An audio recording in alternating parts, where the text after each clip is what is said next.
महापाप करने वाले लोग भी यहाँ गोकर्ण क्षेत्र में विराजमान महाबलेश्वर लिंग की पूजा कर भगवान के पद को प्राप्त कर सकते हैं। हे मुनिगण, यहाँ पर देखिए ये जो बात कही जा रही है तो सिद्धांत को लेकर चलना पड़ेगा। ये कह रहे हैं कि महापाप को करने वाला प्राणी अगर इस महाबलेश्वर शिवलिंग में अर्चन पूजन करता है तो निश्चय ही भगवान शिव के पद को प्राप्त कर लेगा।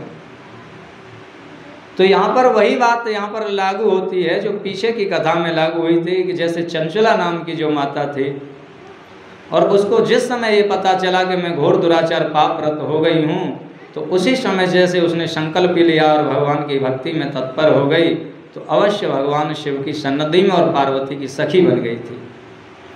ठीक इसी तरह अगर कोई कितना भी दुराचार व्यक्ति है, पापाचार व्यभिचारी व्यक्ति है, अगर वह संकल्प ले ले कि मैं आज से और भगवान की शरण लेना चाहता हूँ और मेरे किए गए द्वारा जो कुछ भी पाप पुण्य है उन सबको मैं भगवान को अर्पित करता हूँ तो निश्चय उसी ही परंपरा से वो भगवान के पद को प्राप्त कर सकता है, दूसरे तरह से नहीं।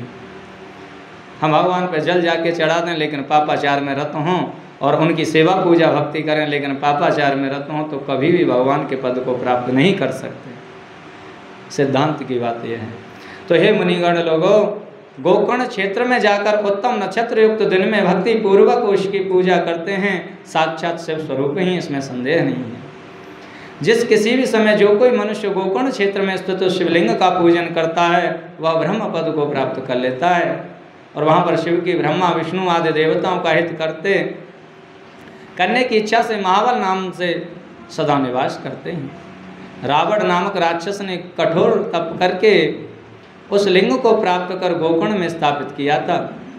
गोकर्ण में गणेश, विष्णु, ब्रह्मा, महेंद्र, विश्वदेव, मरुदगण, सभी आदित्य, सभी वसु, दोनों अश्वनी कुमार, नक्षत्रों के सहित चंद्रमा और विमान से चलने वाले वे सभी देवता अपने अपने पार्षदों के साथ उन महाबलेश्वर शिव को प्रसन्न करने के लिए पूर्व द्वार पर विराजमान रहते हैं।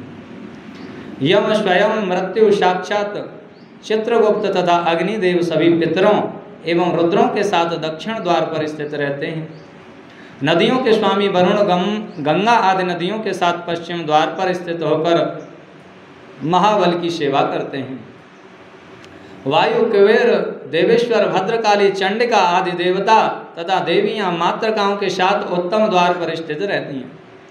सभी देवता गंधर्व, पितर, सिद्ध, चारण, विद्याधर, किमपुरुष, किन्नर, गुह्यक, खग, नानाविध, पिशाच, वैताल, महाबली, दैत्य, शेष आदि नाग सभी सिद्ध एवं मुनिगण उन महाबलेश्वर देव का स्तवन करते हैं और उनसे स्थित मनोरथों को प्राप्त कर सुखपूर्वक रमण करते हैं। वहाँ बहुत से लोगों ने घोर तप किया और उन प्रभु की पूजा कर इस लोक तथा परलोक में भी सुख देने वाली सिद्धि प्राप्त की है। हे द्विजो, गोकर्ण क्षेत्र में स्थित यह महाबलेश्वर नामक शिवलिंग भली भांति पूजा तथा स्तवन किए जाने पर साक्षात मोक्ष द्वार ही देता है, ऐसा कहा गया है। माघ मास में कृष्ण पक्ष की चतुर्दशी के दिन महाबलेश्वर का पूजन विशेष रूप से मुक्ति प्रदान करता है। इस दिन जो पूजा करने पर पापियों का भी समुद्धार हो जाता है। इस शिव चतुर्दशी में महोत्सव को देखने की इच्छा वाले चारों वर्णों के मनुष्य सभी देशों से यहाँ आते हैं।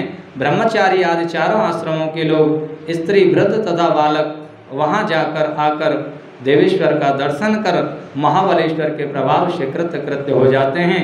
भगवान शिव के उस महाबलेश्वर नाम के लिंग का पूजन करके एक चांडाली भी तत्क्षण शिवलोक को प्राप्त हो गई थी। देखिए यहाँ पर जो महाबलेश्वर नाम का जो शिवलिंग है उनके दर्शन पूजन करने से ये जीव मुक्त हो सकता है, ऐसा कह रहे हैं। लेकिन हमारे पास समय नहीं कि हम महाबलेश्वर पहुँच जाएं, कभी देखे नहीं।